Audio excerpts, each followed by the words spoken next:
die tyd toe ek in 50-50 was, het ek baie met die Boesmans van die Kalahari te doen gehad. En ek wil meer weet van hulle herkoms, wie is hulle, wat is hulle lewenswyse, wat is hulle denke, wat is hulle spirituele erfenis, al daai soort van dinge. En op die grens tussen Botswana en Namibië, hulle noem die corridor, kom ek toe op 'n interessante man af, Kringau, wat die mondboog speel. En ek besluit toe ek gaan vir Zanta Hofmeyer vra om saam met hom te kom speel. Want Zanta is een van die beste vioolspelers in Suid-Afrika. So, net om julle in die moed te kry, gaan ek vir julle 'n stukkie speel van Kringau en van Zanta.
Ons lewe vandag met sensitiviteite en daar is baie mense wat my kwaadlik neem met die woord Boesman gebruik. Dit is nie herhalend, neerbuigend en ons moet nie woord gebruik nie. En die weet die akademici het toe met 'n ander naam gekom, San, wat uit die geskiedenis kom, wat ook betrekking het ook op die Boesmans. En toe ek vir 50-50 gewerk het beide ek en Danny van der Walt wat toe hoof van 50-50 is, ons is aangekla by die uitsaai kragtekommissie het ons die woord Boesman gebruik. Toe het ek besluit maar my saak daarom te verdedig, moet ek 'n bietjie navorsing doen. En daar was 3 sake wat ek hierna gekyk het. En die een, in die Kaapse argief, kom ek op hierdie boek af. Is dit okay met die, kom ek op hierdie boek af van Theophilus Hahn, die Khoi, wat is dit, 1876, ek kan nie mooi sien nie. Wat hy ingaan op die woord San, waar die woord San vandaan kom. Tunichaum, the supreme being of the Khoi. En dis in 1881 in Londen gepubliseer met 'n voorwoord deur die skrywer Theophilus Hahn, wat hy op 24 Maart 1880 in Stellenbosch geskryf het. Nou alhoewel hierdie boek hoofsaaklik die godsdiens gebruik en die geloof van die Khoi stamme in die vroeëre Kaap beskryf, is hier ook interessante verwysings juis na die oorsprong van name soos Khoi, Hottentot, Boesman of San, soos hulle vandag bekend staan. Die skrywer skryf hierso die woorde wat die Hollanders gebruik het in die Kaap. En hy sê, while the so-called Hottentots called themselves Khoi, that is men of men, men par excellence, they call these other tribes Sa, the Sonkwa of the Cape Records. And I'll say, the word San has also acquired a low meaning and is not considered to be very complimentary. The Khoi often speak of Khorisan, a white bushman, and mean the low white vagabonds and runaway sailors who visit their country as traders. One also often hears Khoi Tanab Sabke. He is no Khoi, he is a Sa, which means to say, he is no gentleman, he is of low extraction, or he is a rascal. As jy in die suide van Namibië kom, waar Nama nog gepraat word, is die woord San beteken 'n uitvaagsel en 'n dief. Dit is baie die herhaling is. Die tweede punt wat ek gemaak het is al die jare wat ek saam met die Boesmans gewerk het, moet ek by die Boesman Raad in die Kalahari permitte en toestemming kry vandag nog. Nie die San Raad nie, maar die Boesman Raad. Maar by einde het ek besluit mens moet gaan na die persoon. En ek beweet by Dawid, ek het baie goed klaargekom, sit ons op die duin is na die 94 en die regering is nou staan belangrik, ek vra vir Dawid, wat moet ek jou nou noem? Hy sê, man, as dit by regering kom, dan, en geld en sulke goed en grond, dan is ons saam. Maar tussen mekaar is ons boesmans. Maar as jy met my praat, dan is ek Dawid en jy is Jan. Maak sin, hè? Jan, is dit Dawid Kruiper? Dawid Kruiper. Toe ek met 50-50 begin werk het al die ander regisseurs met leeu's en olifante te doen gekry en korrupte staatsamptenare en mynbou en ek weet het al so. Ek wil weet waar kom goed vandaan. Wat is die oorsprong van goed?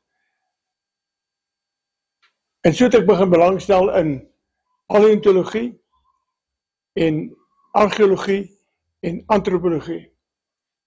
Ek kon nie eens die 3 woorde spel nie, ek moes eers gaan oplees oor hulle. En Pieter Beaumont het vir my gesê, ek dink jy moet eers universiteit toe gaan voor jy met die goed te doen wil hê.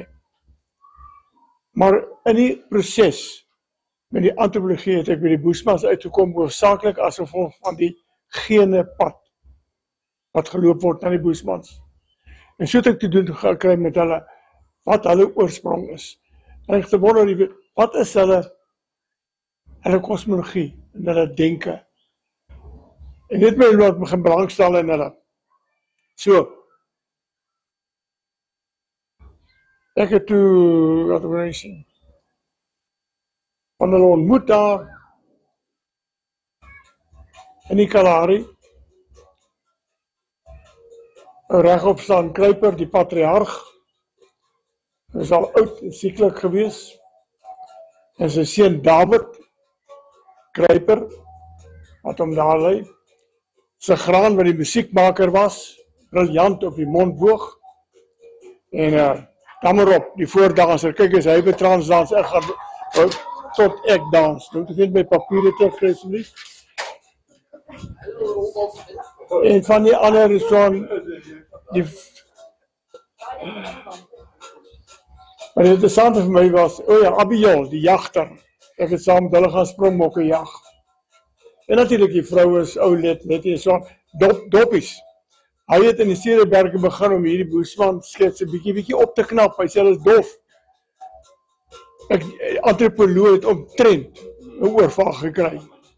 Maar Dawid sê, maar dis ons briefies van die verlede wat ons maak, ons moet hulle weer 'n bietjie oorteken. Die Boesmans vandag kry jy in die woestynstreke van Suid-Afrika, Botswana en Namibië en 'n mate ook van Angola. Maar dit is nie 'n oorspronklike blyplek nie. Hulle rotstekeninge kry jy tot hoog op in Zambië, selfs in Tanzanië, oral Angola en natuurlik Suider-Afrika. Briefies uit die verlede, soos Dawid gesê het, dit is ons merk, dit is ons kaarte transport, dis waar ons gebly het. Hulle was nie die enigste nie. Saam met hulle was daar die Khoi, wat ons vandag doen, waar destyds genoem die Hottentotte. Ek het nie 'n probleem daarmee nie, want ons het nog steeds die Hottentots Hollandberge en die Hottentots Hollandse Hoërskool. Dis 2 groepe, maar presies dieselfde gene. Die Khoi was die herders gewees, en die Boesmans was die jagters gewees.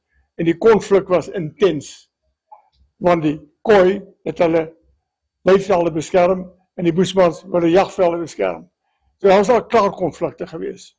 Om nog alles daarop te kroon, toe kom in 1652, hierdie bleeksiele van onderaf, in begin boer boontoe met hulle skaaptroppe, en in die Karoo dryf die Boesmans nog verder uit, en toe in 50 jaar later kom die swart volke van die noorde af, en hulle dryf hulle ook weg. Op die ou end het 'n groot groep van hulle in die Drakensberge oorgebly, maar is daar ook uitgedryf. So vandag kry jy die Boesmans basies in die woestyn, waar daar nie klippe is, ja, is net sand, en hulle, dis waar hulle nou oorleef. So, nou, ons weet dat hulle het hier geleef, so ek sê, as gevolg van die rotstekeninge. Baie mense reken hierdie rotstekeninge is net wat hulle gesien het. Bert Woodward het gesê, dit is 'n representative art. Professor David Lewis, wat sê van weer David Lewis? Ja, hy verskil. Hy sê nie, hy noem het images of power. Die rede hoekom dit images of power noem, toe hierdie nuwe magte van die suide en van die noorde af inkom, was dit totaal 'n nuwe ding wat die Boesmans in die gesig gestaar het. Ek bedoel, hier kom mense wat binne in 'n hok ry met wiele, wat deur 'n klomp diere aangetrek word. En 'n ou sê aan die ander kant, hy het 'n stok in sy hand, en daar kap 'n skoot, hier val 'n ou dood neer. Ek weet, dis magic. Dit is mos, dis towery. Dis vir hulle, en die swart volke met hulle spiese en skilde, heeltemal 'n ander storie. En die Boesmans het hierdie goed geteken, omdat dit magte is wat hulle mee te doen gekry het, en hulle moes daarmee miskien tog saamneem. Dis hoekom Lewis Williams hulle, hy noem dit Images of Power. Baie interessante boeke daar geskryf, die Images of Power. They are known only in the shadows of our memory. Enshrined in rock, they bear mute testimony to what we've lost. They were the masters of the hunt.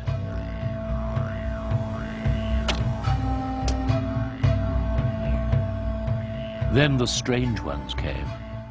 Strange bearded figures riding on animals as large as the eland. Their bleached faces alien in the southern sun.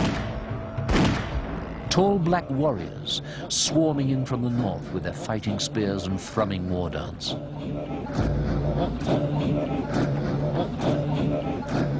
And the hunters became the hunted.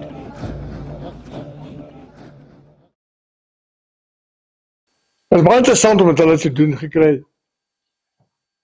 Ons het gaan medisyne soek, daar het hulle wou gaan medisyne grawe, aan die Kalahari. Toe gaan ek saam. Hulle grawe 'n gat omtrent so 'n meter of meer, grawe hulle af. Maar hulle het 'n blaartjie gesien wat boos uitsteek. Toe weet hulle, gaan hulle af met hierdie ding wat so afgaan 'n wortel, en heel onder breek Dawid so 'n stokkie af, net so 'n stukkie so daar af. En hy sê, dit is nou wat ons noem swart storm. Ek sê, nou waarvoor is dit? Hy sê, nee, kyk, as jy nou die maag het, is nou onder, bo uit en onderuit, dan hierdie swart storm is die regte ding. Hy klim af en hy sny die stukkie en hy sny 'n stukkie van sy baard af en hy sit dit onder neer. Hy sê, kyk, 'n man moet betaal. Ek wil as jy apteek toe gaan, jy wil medisyne kry, dan moet jy betaal. Jy kan niks so niet nie. So ons betaal. Maak dit toe. En hy gee vir my hierdie stukkie so. Hy sê, maar proe. Ek kou en ek sê van, man, maar hierdie ding is al vrek bitter. Hy sê, dis goeie medisyne. Kyk, aptekers weet, 'n ding moet bitter wees vir medisyne. Anders is dit net sweets. Anders werk dit nie.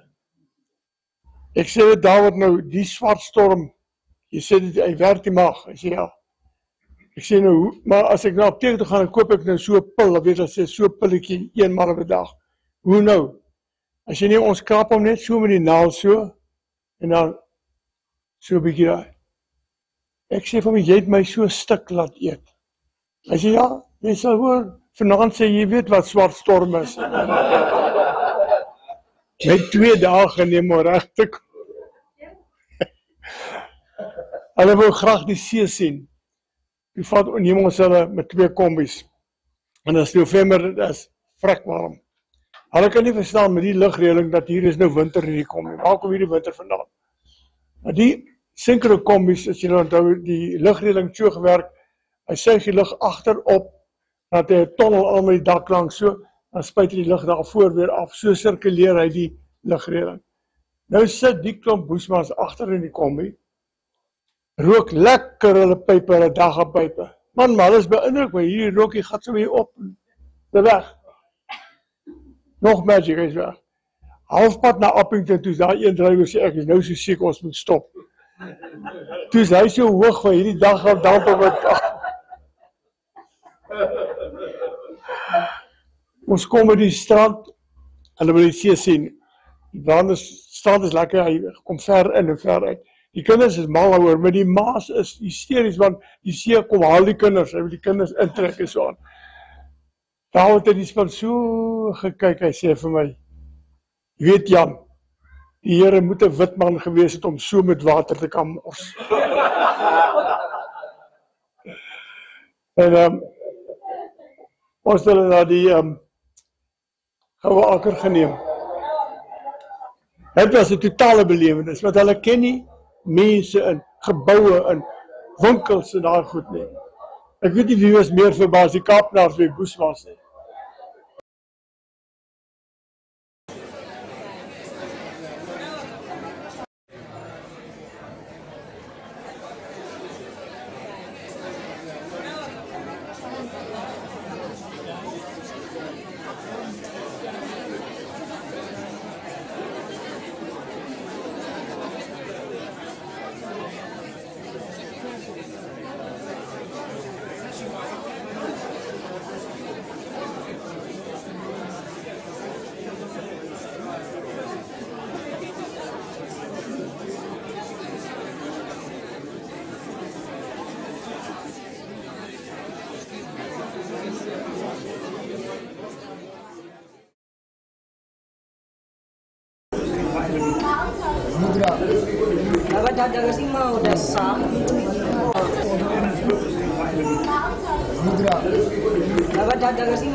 Hoe zeg je dat is?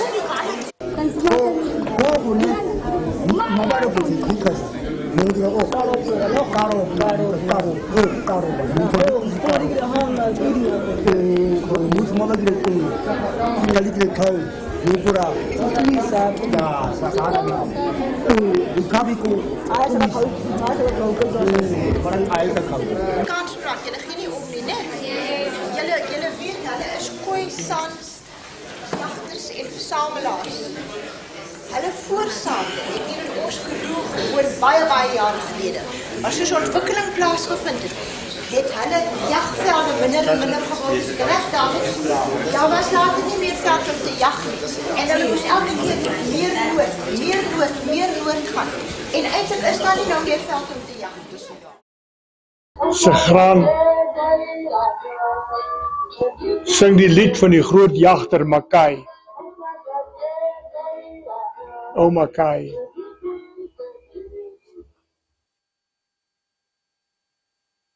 En dis net 'n bietjie van die agtergrond. Ek wil eintlik gesels oor die konsep van the sacred spaces versus the sacred places. In daai rigting en so aan. In die kosmologie van die Bushmans, nou volgens Wikipedia, beskryf kosmologie die verskillende skepingsverhale en mites en 'n narratief om die oorsprong van ons planeet en ook ons plek in die netwerk van die ruimte te verstaan. So, wat is die kosmologie? Wat is hulle geestelike waarde? Ek het julle uittreksel speel wat ek gemaak het vir jare gelede vir Issues of Faith, vir die SAIK, om hierdie ding te bespreek. The Bushmen have always lived close to the earth. As hunter-gatherers, they had to be attuned to the pulse and rhythm of Mother Earth. Otherwise, they would not have survived. It is this attunement with the earth that gives them the deeper insight into what the word sacred means. It means to be one with yourself, with others, with your environment, with the planet. They do not argue this insight on an intellectual level. They simply know it. The Bushmen never constructed a cathedral, and they never practiced a religion. They only had a unity with the sacred spaces and a spirituality that transcended all religion. To express this spirituality, they often use symbols which are universal to many religions. A double rainbow shelters and protects these mythical rain elephants. But these rainbows are not purely celestial promises. They represent an affirmation of all of life's unity with the planet. Every site where the images of power are found were carefully chosen to be one with their sacred space. These are the engravings at Tweefelfontein, Namibia. Note the setting. Look at the shape of the mountain. It enfolds you and focuses your awareness on the images of power. It does not wall you in, it does not exclude anybody. It just asks for the silence within and without. Is this what we have lost? The knowledge of the sacred spaces? Have we forever divided our world into two parts, the secular and the sacred? Have we walled in our inner sacred space of the spirit with the rules of dogma and religion?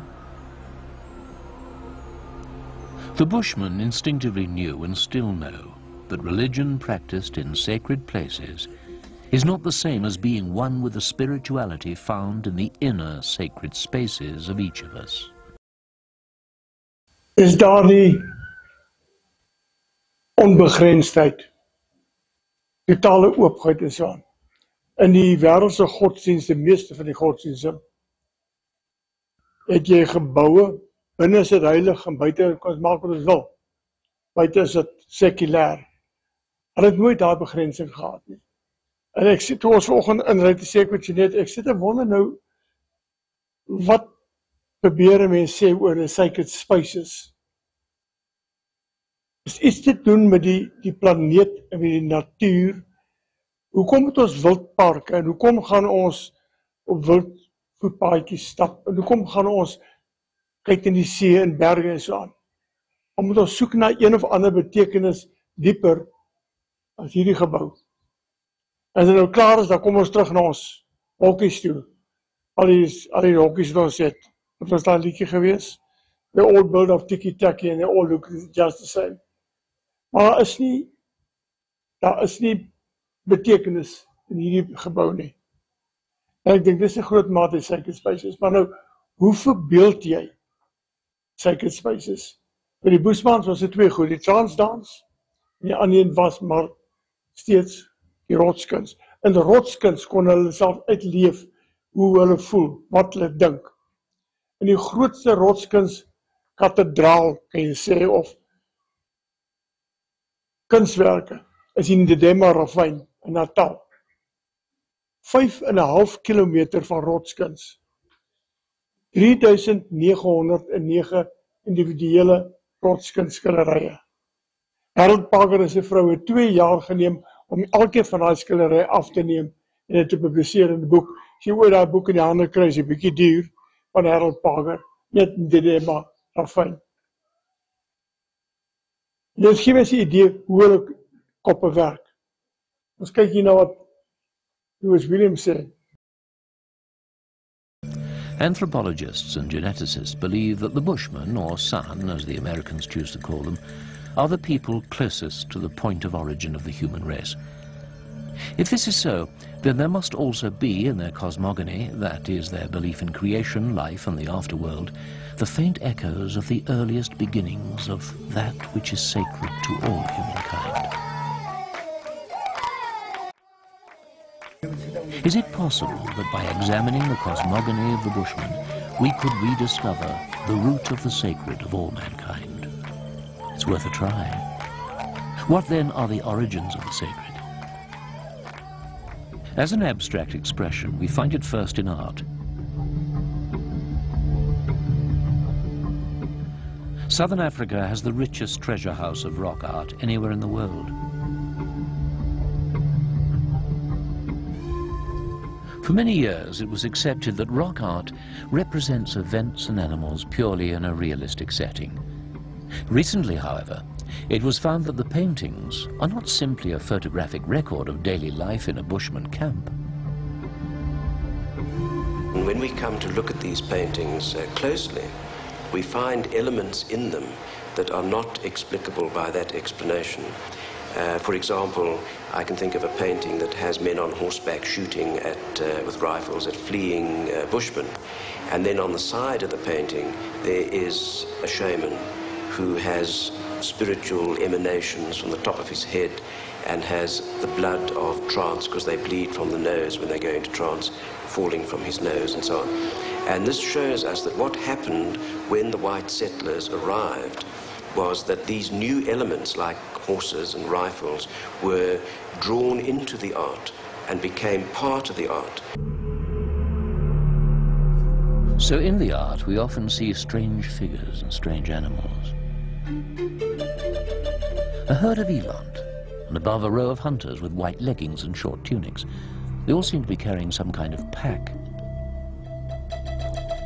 Strange animal men, or therianthropes of all descriptions.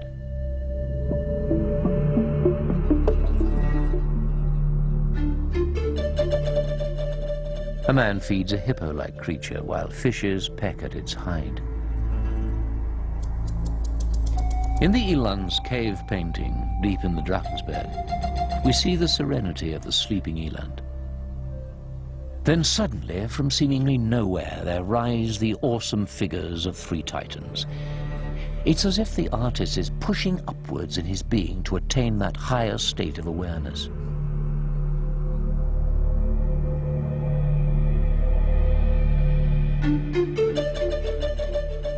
High above, winged humans float through the air.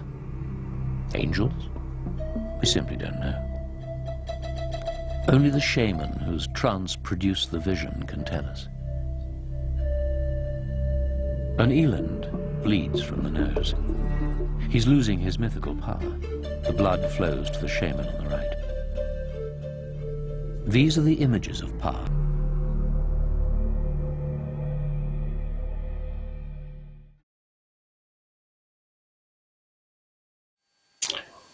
Ek wil net vir 'n oomblik aan stilstaan by die mytologie en die skepingsverhale van die Boesmans. Die Boesmans glo nie in 'n God in die hemel nie, maar wel in 'n allesomvattende gees, Kagan. En Kagan manifesteer hom in die wind, die donderweer, in die water, die berge, die duine, in diere, veral in die eland, en in mense. So daai manifestasies is van, soos ek sê, allesomvattende gees. Een van die interessantstes is natuurlik die van die Hortnotsgod. Dit André P. Brink het dit verander na 'n bidspringkaan. Ek dink is 'n bietjie simpel, ek weet daar is allemaal klasse verskil tussen 'n springkaan en 'n Hortnotsgod. Mens moet dit in gedagte hou. So ek hou maar by Hortnotsgod, dit gee ook my idee van waar die kom. Die Hortnotsgod, ek weet nie 'n prentjie van hom. Ja. Hulle aanbid nie die Hortnotsgod nie, dis 'n fout. Maar Kagan kan hom manifesteer in die Hortnotsgod, net soos jy met ander dinge ook kan manifesteer. 'n Groot verskil.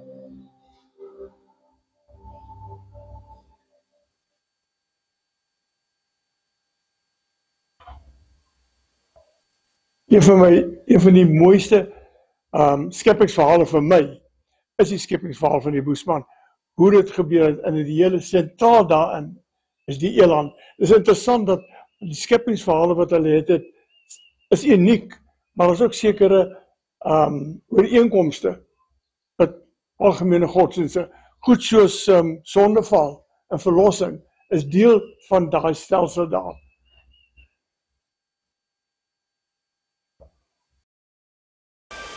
In those days, Kwamangu, the created son-in-law of Kagan, was walking upon the earth, and he noticed a piece of leather sticking out from his worn-out shoe. As the piece was of no use to him, he picked it off and threw it away. Then, rising out of his rainbow aspect, Kagan came along. He saw the piece of leather. Knowing that what mankind despises can always be renewed by the spirit, he dropped it into the sacred pool of life.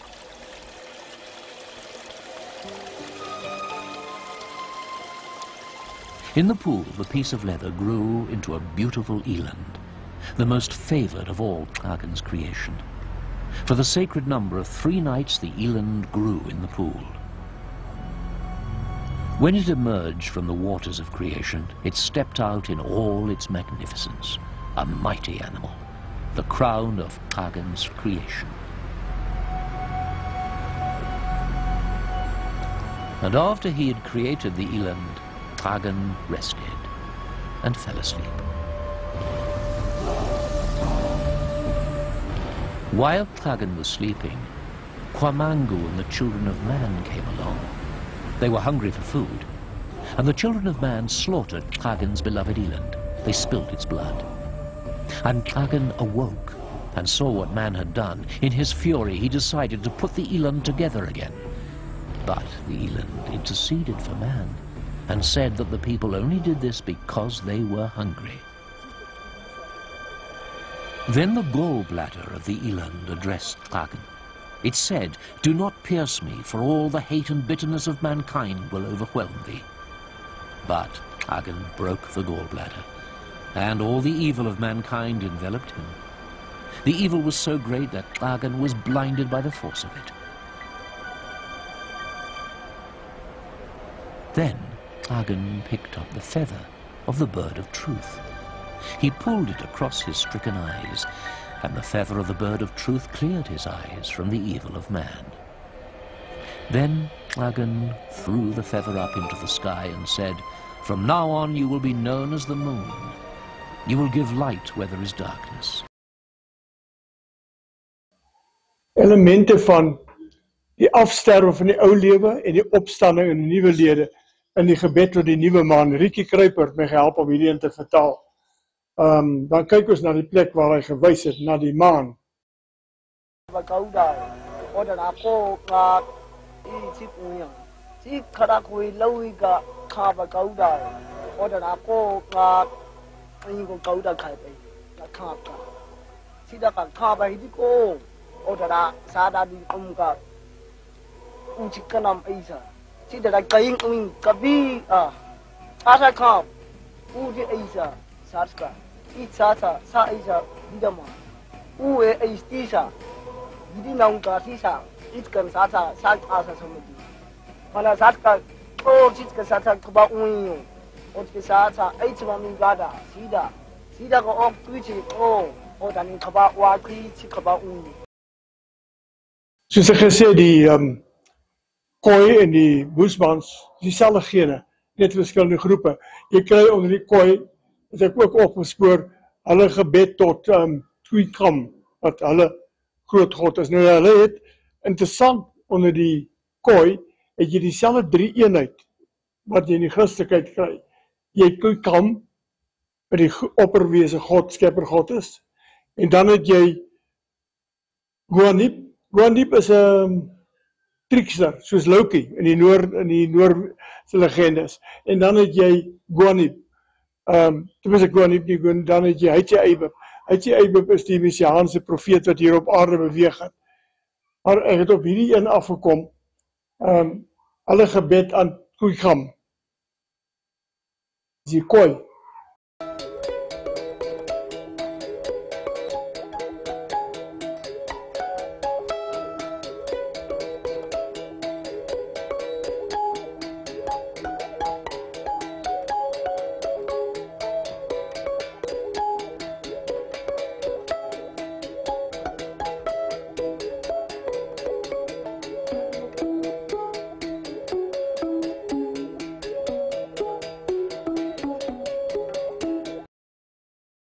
Ons het hulle onder andere na Key voorgeneem. En die vraag kom op, wat is die toekoms van die Boesmans? Nou, soos alle ander volke, hulle teel hulle aan. Hulle word net meer en meer. Maar wat van hulle kultuur, wat ons iets uit kon leer is, en soos hulle meer en meer blootgestel word aan fish and chips en televisie en winkels en alle goed, is ons besig, is hulle besig, en ons is besig om te verloor. Ons is besig om die sacred spaces te verloor. En dis iets wat vir my eintlik baie tragies is.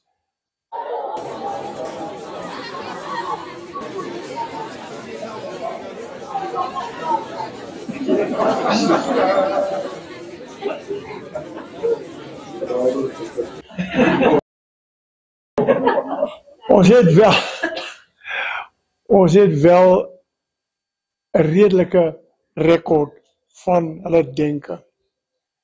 In 1876 het Lucy Lloyd en Wilhelm Bleek het van die Boesman se hele wêrelddenke opgeteken. En dit het reg gekry deur Dai Quan. Dai Quan was 'n prisoner in die Breekwater gevangenis en oor naweek het hy in 'n tuin gewerk en hulle het onderhoude gevoer met hom oor 'n baie lang tydperk. En Dai Quan kon vir ons 'n baie goeie idee gee. Op die ouend het hulle moes selfs 'n nuwe skrif ontwerp om die klanke van die Boesmans te doen.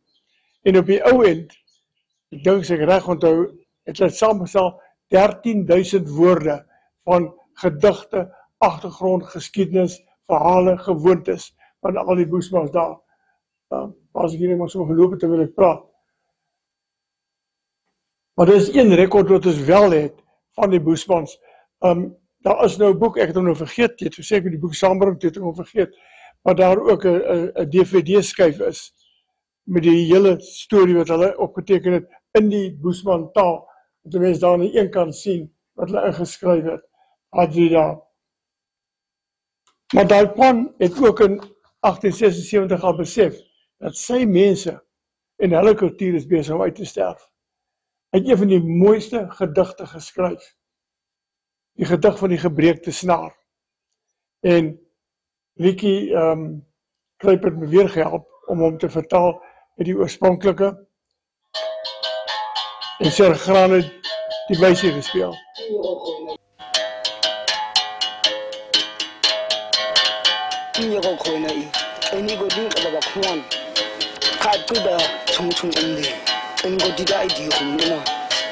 Ti kasih bab gunung kuang. Orang mir na udma.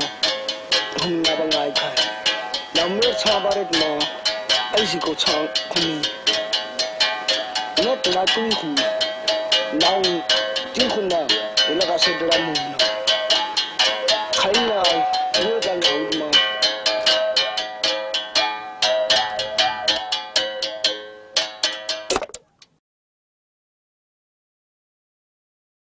Ik heb baie gesprekke met ou regopstaan Kruiper gevoer. Hy was baie siek, sy het lend gewees. Ons het gesels oor die jag, oor die woestyn, oor die water, oor die mense, oor plekke wat hulle was, dinge wat hulle gedoen het. Een van die interessante dinge wat hy my vertel het, ek vra vir hom regop staan, as jy nou jag, ja sê 4 uur, begin ons jag, vroegoggend. Hoe weet jy op daai duine, ek het al baie sleg verdwaal in die woestyn, hoe weet jy om weer terug te kom, as jy vir 2 ure lang geloop het? As jy nie, maar jy luister na die lied van die sterre sing 'n lied, en jy luister na daai lied, en as jy nou terugkom, dan loop jy al op daai lied weer terug. Toe lees ek onlangs, dat Laurens van der Post het ook baie keer met hulle te doen gehad het, was ook daarin, hulle was verbaas dat hy nie dit kon hoor nie. Hy het gereken, hy moet siek wees, as hy dit nie kon hoor nie. So, die lied van die sterre, al regop staan, en nou, ek speel gou vir julle 'n stukkie gesprekke met regop staan. On his deathbed, he spoke about freedom for his people, but he also spoke of the need for an inner freedom of the spirit, a rediscovery of the sacred spaces that exist in all of us. My father always said that when walking at night, the evening star showed the path. The evening star and the twilight shadow of the mountains. And then you also look at the bushes and trees you have passed during your travels. The way the dunes lie, the open spaces. That is your compass in the Kalahari.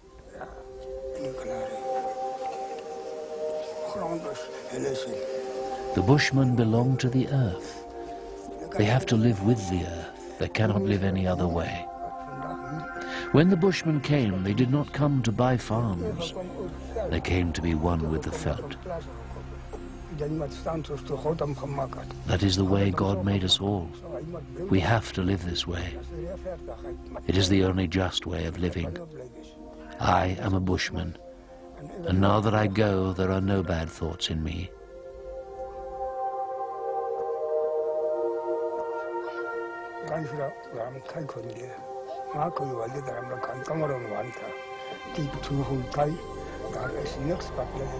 There is nothing ugly between us. There is only truth when we meet each other.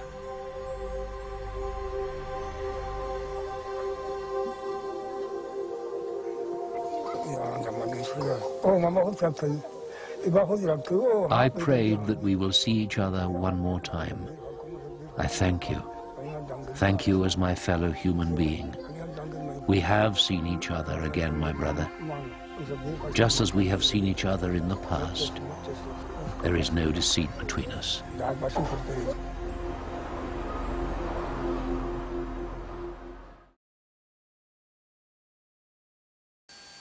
Toe ons was, ek en Jeanette en ons oudste seun het gegaan met regopstaan se afsterwe en sy begrafnis. Ek het dit opgeneem. SAK het nie belang gestel om dit uit te saai nie, maar Time Magazine het dit in hulle milestones genoem en 'n obituary geskrywe oor regopstaan. Dis nou iets wat ek nie maklik sou vergeet nie, die tye wat ek saam toe kon dink, mense so baie meer wil gesit het daarby. Ek het gewonder oor die jaglied, oor die lied van die sterre. Hy het ook gepraat van die jaglied. Hoe klink daai jaglied? En weer op die korridor kry ek 'n ou man, Kingal, wat speel op 'n vreemde instrument. Ek het Santa gevra, speel saam, vir my is dit die jaglied van die sterre.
moet sê die herinneringe saam met hulle, en baie dinge wat ek oordink, hoe affekteer het my, al wat ek agterkom is, wat het ek verloor, omdat, soos die manier wat ek lewe, as ek teruggaan, wat baie vind, ek het baie videomateriaal hiervan, dan doen het iets aan die mens, dat jy dink weer daaroor, iets van hierdie oorspronklike mense, the first peoples, want op die ou end is al die gene wat in julle is, allemaal is Boesmans gene, hulle was die oorspronklike mense. Dankie.